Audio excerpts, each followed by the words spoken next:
অনেকটা রাত্রি হয়ে গেল। ওনার ছেলে অনুষ্ঠান বাড়িতে গিয়েছে, এখনও ফিরছে না। তাই উনি অনেক চিন্তায় রয়েছে, এখনও ঘুমোচ্ছে না। বাবা এখনও ঘুমায়নি বলে তার মেয়ে শব্দ পেয়ে জিজ্ঞাসা করতে আসলো, বাবা তুমি এখনও ঘুমাওনি? অনেকটা রাত্রি হয়ে গিয়েছে, তোর দাদা পিন্না এখনো আসছে না, তাই আমি ঘুমোইনি। আমার কেন জানি অনেকটা ভয় করছে। বাবা তুমি এখন ঘুমিয়ে পড়ো, দাদা এসে বলবে। শুনেছি ওই ঝাড়তলায় অমাবস্যা রাতে বিক্রান্ত রূপের পেতনি বাহির হয়। সেই পেতনি বলে কিছুই করে না, শুধু ওর বিক্রান্ত রূপটা যদি কেউ একবার ভুলেও দেখে ফেলে, সে আর বেশি দিন টিকে না, মানে কয়েকদিনের মধ্যে মারা যায়। কয়েকদিন আগে মিরপুরের হরিদাসের পুলা জ্যান্ত মারা গেল। ওই পথ দিয়ে আসতেছিল, সেদিনও সেই অমাবস্যাই ছিল। ছাড়ো তো এসব অন্ধবিশ্বাস কথা। অনেকটা রাত্রি হয়ে গেল, এখনো সেই পিণ্ডা ঘরে আসছে না। আকাশটা অমাবস্যা রাত, প্রচন্ড ভয়ঙ্কর। মনে হচ্ছে সবকিছু ভেঙে চুরে অনেক ঝড় তুফান হবে। এবার তার বোনও চিন্তা করতে লাগলো আর বলল, সত্যি এবার আমারও চিন্তা হচ্ছে। বলতে বলতেই পিণ্ডা ঘরে চলে আসলো।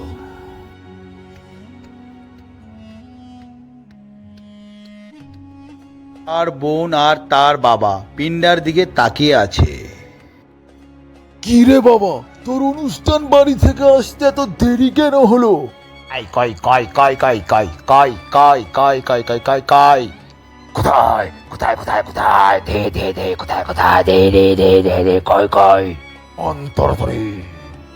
এই শালারা দাঁড়া আছিস কেন? তাড়াতাড়ি দে, তাড়াতাড়ি দে, দাঁড়া আছিস কেন?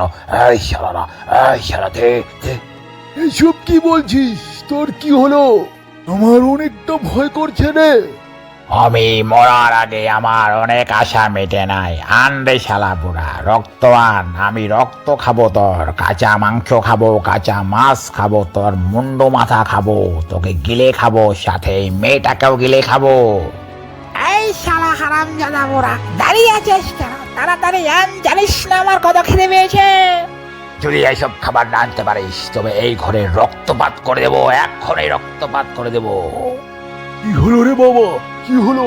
তুই এমন কেন করছিস? আরে আমার তো মনে হচ্ছে যেটা ভয় ছিল সেটা হয়ে গেছে। কখন থেকে বক বক বক বক করে যাচ্ছে। এই রক্ত দেন, আমার রক্ত দে। দিবি, এই দিবি, এই রক্ত দিবি, এই রক্ত দিবি, রক্ত দিবি। আমরা খাবো, খিদে পেয়েছি রে, ও রক্ত দিবি, অল্প খাবো রে। এই দে না, এই ভিক্ষা দে। ভয়ঙ্কর, কে বুঝছিস সেই প্রেত আত্মা ধরেছে। আমাদের কিছু করতে হবে, না হলে সব বিনাশ হয়ে যাবে। প্রতিটা মুহূর্তে পিণ্ডা আরো যেন ভয়ঙ্কর হয়ে যাচ্ছে। এই অবস্থা দেখে তার বাবা রাত্রিবেলায় মখরা তান্ত্রিকের কাছে নিয়ে আসে। নিরঞ্জন, মখরা তান্ত্রিকের বাস ছিল মহা শ্মশানে।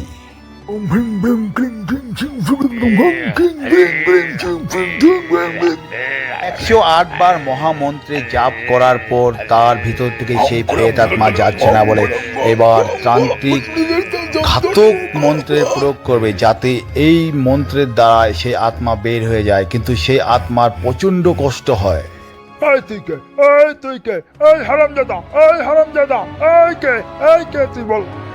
চণ্ডী, চণ্ডী, চণ্ডী, আমি চণ্ডী, রক্ত খাবো রে, তাই এসছি রে, রক্ত খাবো রে। তা ব্যথা করে দিলি, বুকটা ব্যথা করে দিলি রে, রক্ত দে রে। আন আন, বাটি ভরে ভরে রক্ত আন, বাটি ভরে ভরে রক্ত আন, গামলায় রক্ত আন, বালতিতে রক্ত আন, ডুব দিয়ে খাবো। কি করে মারা গেছিলি বল তো একবার, এবার বল, তুই কি করে মারা গেছিলি? এই সবাই শুনতে চায়, বল, তোর ভালোই হবে। না, না খেয়ে মারা গেছিলাম রে, না খেয়ে মারা গেছিলাম রে, তাই খাইতে আসছি, খাবো খাবো। ও ও রক্ত আন, ওর ভিতরে ঢুকে, তাই ওর ভিতরে ঢুকেছি, তাই প্রবেশ করেছি।